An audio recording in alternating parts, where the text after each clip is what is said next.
And welcome into Courtside Chats with AJ McCord ahead of Game 4 between the Blazers and the Nuggets. You're taking a live look at AJ McCord getting warmed up right now on the court here at Moda Center. He is not listed on the injury report, despite telling me after Game 3 that he does believe he separated his shoulder a little bit more that night in what can only be considered an absolutely epic Game 3. I mean, does it feel like we were just here? Because here's the deal, we kind of were. It was less than 42 hours ago that Game 3 ended, and here we are yet again to do it all over again. It was a quadruple overtime thriller, which if you missed, I'm sorry, you need to catch up. But the end result was that the Blazers took a 2-1 series lead over the Nuggets. And so let's talk to the coach and the players about that epic Game 3 and hear about it from their perspective.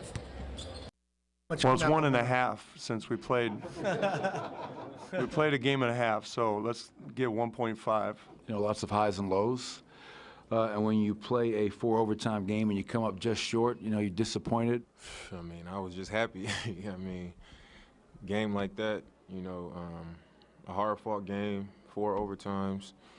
Each overtime, it seemed like the one team had the edge and was going to close it out, and then allow the other team to have life and get back into it. I have no idea what happened in the first half or the second half or the first 3 overtimes.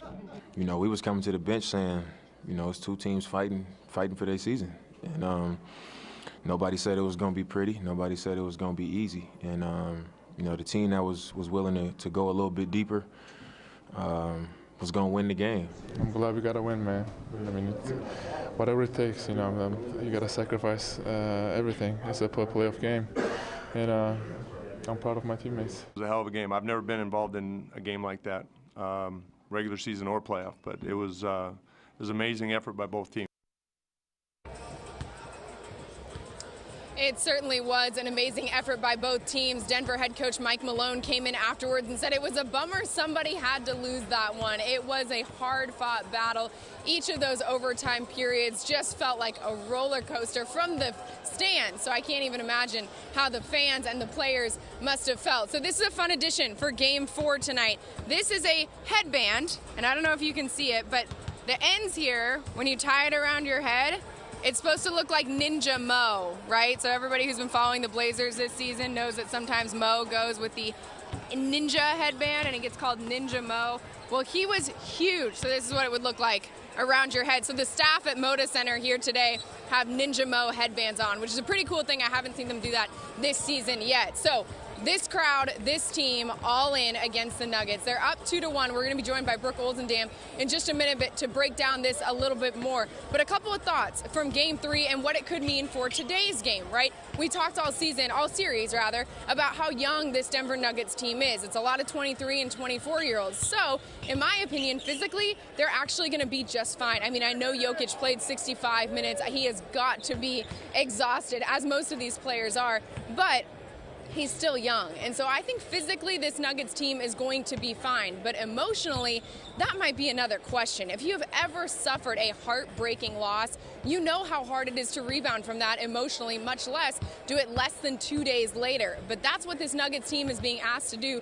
This Nuggets team, who, by the way, has very little playoff experience in addition to that. So I think where the Nuggets are going to be the most fallible today is in their emotional aspect and emotionally being ready and up for getting to play this game, because I'm expecting another close one here in Moda Center. But I do believe the Blazers have proved that they have what it takes to grind one out, and they believe in themselves at this point. When I was talking to Dame and Mo after the game, they said, you know what, this is what we prepared for last May when we got swept out of the postseason so early against the Pelicans. The Blazers worked that entire offseason to make sure they never felt like that again. And that this entire postseason, I believe, has been fueled by that postseason embarrassment. As CJ McCollum said, he said it was embarrassing. I went on national TV, and all I wanted to talk about was them getting swept over and over and over again. So the Blazers doing a very good job rectifying that situation from last season's postseason. So let's check out the court right now. We've got Al-Farouq Aminu.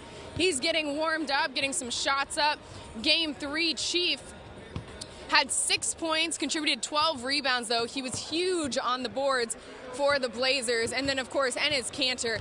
I don't know that we can say enough about him and the warrior that he has been for this Blazers team. On Friday night, he had 18 points, 15 rebounds, and in the most physical of positions, when he is still nursing that separated shoulder, he is doing a fantastic job staying in there in the post with Jokic. So that is another matchup to watch again today, because that's going to be huge, his ability to stay pace for pace with Nikola Jokic, who I'm anticipating, again, to be a little bit tired, a little bit sore, and maybe a little bit defeated. So in my opinion, there are two ways this Nuggets team could come out of the game today. I think they're either going to come out very angry and very upset with how they lost Game 3, or they're going to come out and they're going to feel like they kind of have already been defeated. And so if either way, I think it's going to be, the Blazers have to be able to read that. Read it early, because that's going to be a key for how Portland reacts to start this game. And so now we're going to get joined by Brooke Olsendam. Hey, girl. How you doing? I'm good. You okay? No, I'm just kidding. I'm fine. Are you recovered from Game 3? No, I am not recovered from Game 3. That's what we were talking about for the most part on Facebook Live. I asked everybody, which I already knew the answer to, was that the craziest game you've ever been a part of?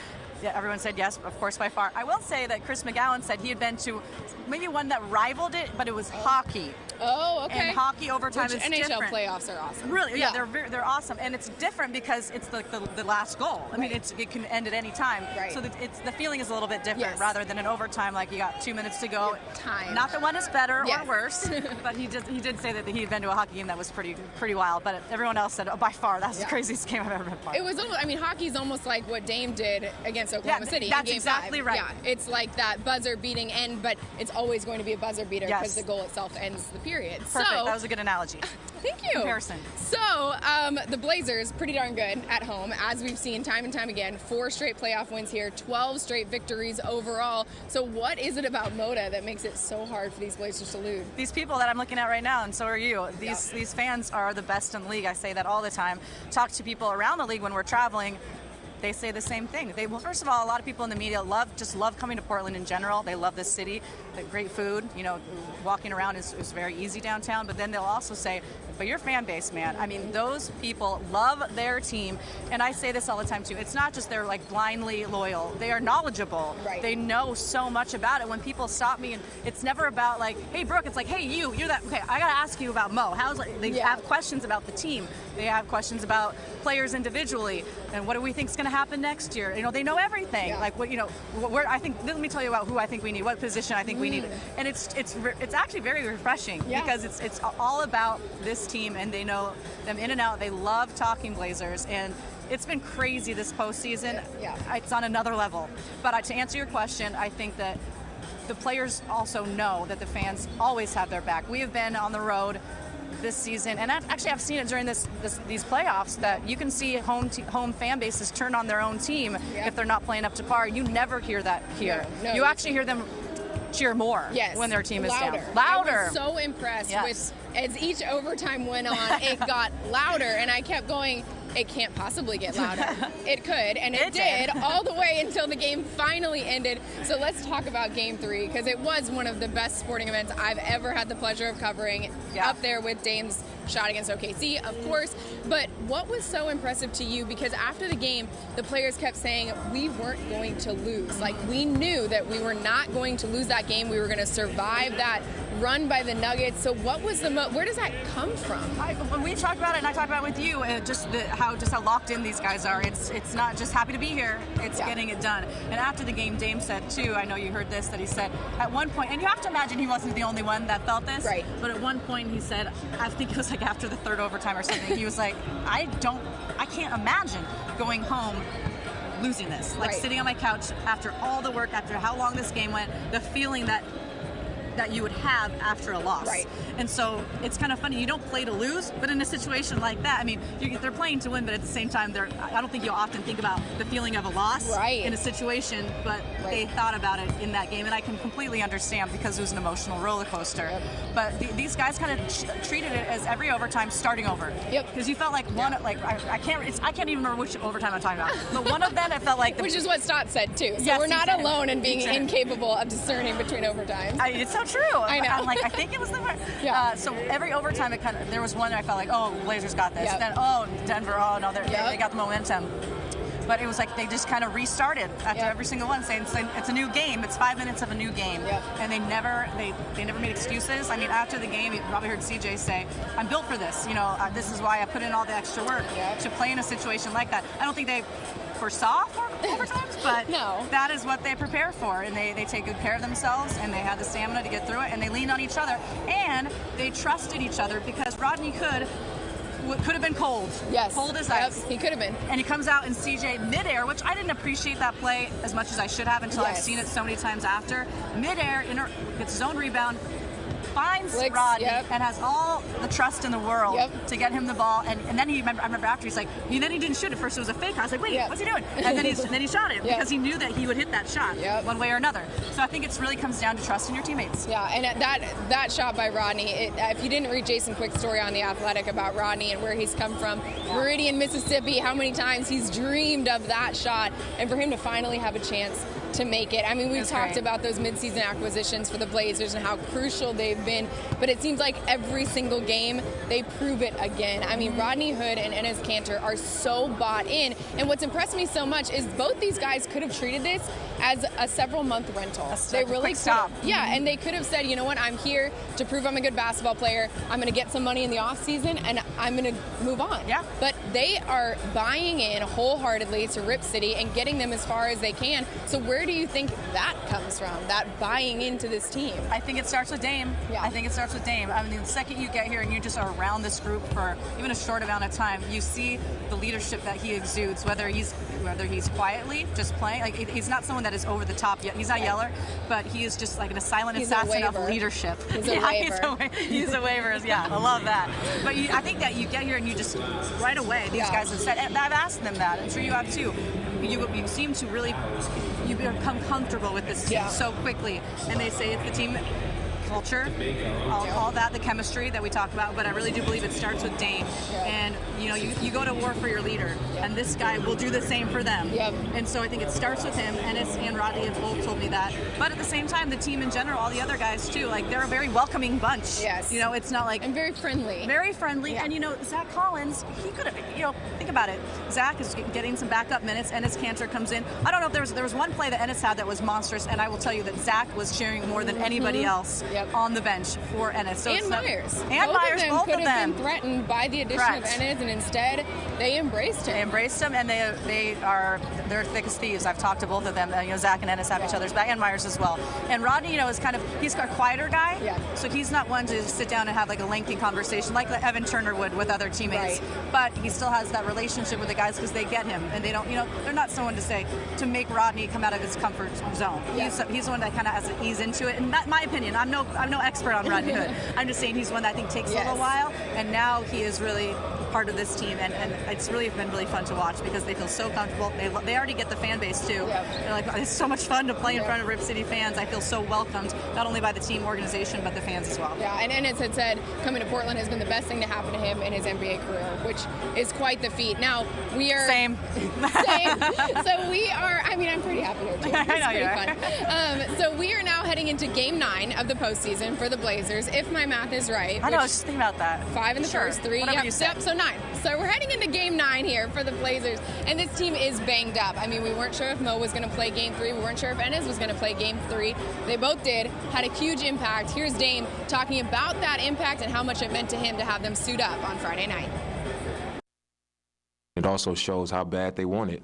How bad they how much they're invested into our team, how much they care. They're willing to go out there not 100% banged up and still fight with the team. They know how much we need them, and not only are they playing through it, but they're out there giving us productive minutes and super impactful minutes. Enes, what he's done out there since Nurk went down has been great, changed our season, and we don't have anybody else on our team capable of the things that Mo is capable of. So for him to be out there basically on one leg and coming up with those big rebounds, in the paint, getting us extra possessions, finishing around the rim, deflections, chasing small guards around, playing through screens. For him to be doing that, and knowing that he's doing it through injury, I think it just shows his commitment to the team and how bad he wants it, and same with Enes. How bad they want it. We've got Mo playing with one foot. We've got Enes playing with one shoulder. How impressed have you been with how these guys have fought through injury? It's been so impressive. It says a lot about just how badly they want this. They want to not only just be in the playoffs, they want to continue to improve and make it to the next round. And the next round, Enes in particular, I mean, Mo, when you saw that injury, you're like, bad. What? He's coming back from that? Wow. Yeah. And but even though after, in the post game, in the locker room after that game in which he did injure it, he still didn't, I remember feeling though, he didn't concern me. Do you know what I'm saying? Yeah. I would listen to him, he's like, I'll be fine. I'll be good. Yeah. I'm like, okay, if he says so, I believe it. He had to say he was day-to-day, but it was like that. Right. I'm saying I'm day-to-day, but Correct. it would take a herd of elephants to Yeah, get me out of exactly. game 4. Exactly. And so that was encouraging. Yeah. But to see him out here, I mean, Mo's an X factor. Yes. Huge. Yes. He does all the little things that a lot of people don't see. We say that all the time, but on a box score, you just don't see them. But he sets the tone defensively with Chief. In terms of Enes, I don't even know where to start with this guy.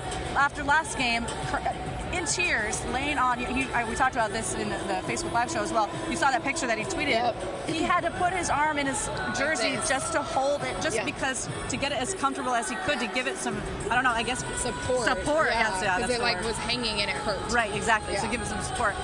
So he just it's almost like he just turns off his pain. Yep. Like, okay, the game is starting, click, goes through it, and poor guy plays 4 extra, 5 minutes intervals. Just throw those in there too on top of 48 minutes. Casual 20 plus. Yeah, no biggie. And then he just goes and says, okay, treat me. Give me some treatment. Then I'll rest the next day and back at it. You know, because he's so happy and so honored and privileged to be playing with his team in the postseason. He says that all the time. He's like, it's a gift. I'm not going to waste that. So I don't know. I just hope, I worry. The mom and me. I just worry about him. Like, he seems like he's in such pain. But I've been very impressed with both of them. They've both been very impressive, as have you. Oh. Thank you for joining our show. I have a hangnail too. I got through this with a hangnail. Oh my gosh, you are a true warrior, Brooke. Strong. So we're going to let you go get that iced, and we're going to hear from the Nuggets and how they reacted to the Game 3 loss. Yeah, it's lots of highs and lows. And when you play a 4 overtime game and you come up just short, you're disappointed. That game is a instant classic. Couldn't have been proud of our guys for the fight, staying with it. Nikola Jokic played 65 minutes tonight. That's unheard of. That's ridiculous. I can't do that to him. That's too many minutes. But we fought. That's all you can ask for. Too many second chance points, too many turnovers. That was a difference in the game. But, that was a hell of a basketball game by 2 very good basketball teams. If we won the game, I think it won. We deserve it too. So they just were more focused probably and made shots when they needed. I think it's going to be a long night of course, just because we play a lot and we're going to think about the chance we had. But when the next game comes, you don't think about it anymore. All right, so we just heard the Nuggets wrap up their reaction of Game 3. We're joined by Romy Bean now, so from our CBS station in Denver. She's a champ, flew into Portland this morning. Yes. Yeah, so now she's here, so she's been all over the place, so.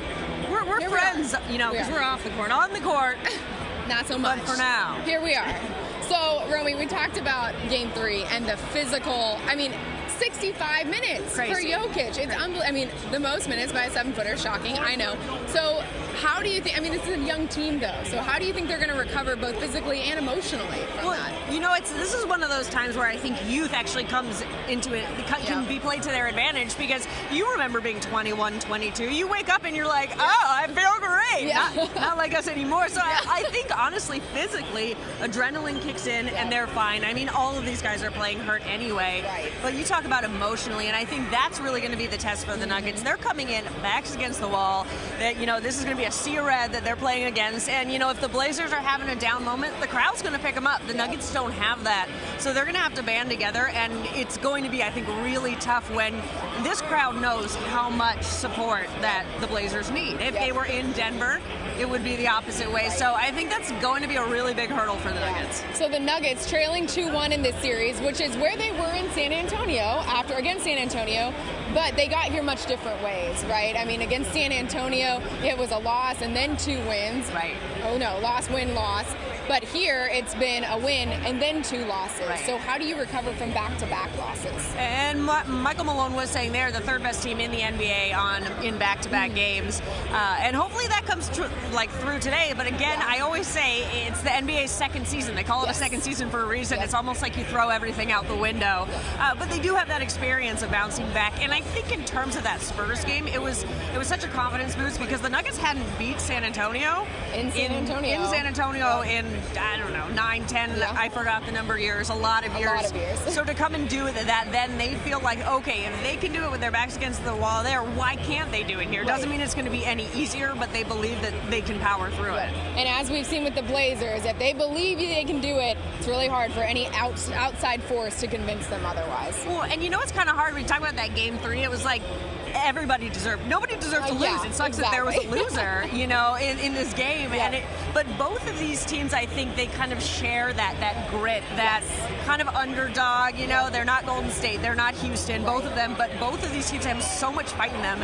And that's what I think is going to make this series interesting, because I think it's going to be the fight until they, their legs are falling off from both sides. Which they might tonight. Yeah, they could fall off their legs tonight. I'm not sure, but or altitude in Game 5. Or altitude in Game 5. Goodness gracious. So Romy, thank you so much for joining us. So we heard from Terry Stotts. He said Friday night should count as 1.5 games. It doesn't, because it's the NBA. But here's how the Blazers feel like they can take care of the momentum from Game 3 and carry it to today. I don't know about momentum. I mean, we'll see. It's a quick turnaround for a Sunday 4 o'clock game. So it'll be interesting how both teams come out going into Game 4. They're coming off a 7-game series, so it's to be expected. I always say, I'm under 200 pounds, so everybody over 250 got to be exhausted at this point, because it's just more pressure on your joints. So, just got to try to attack, take advantage, and that's when it comes down to H&P in your heart.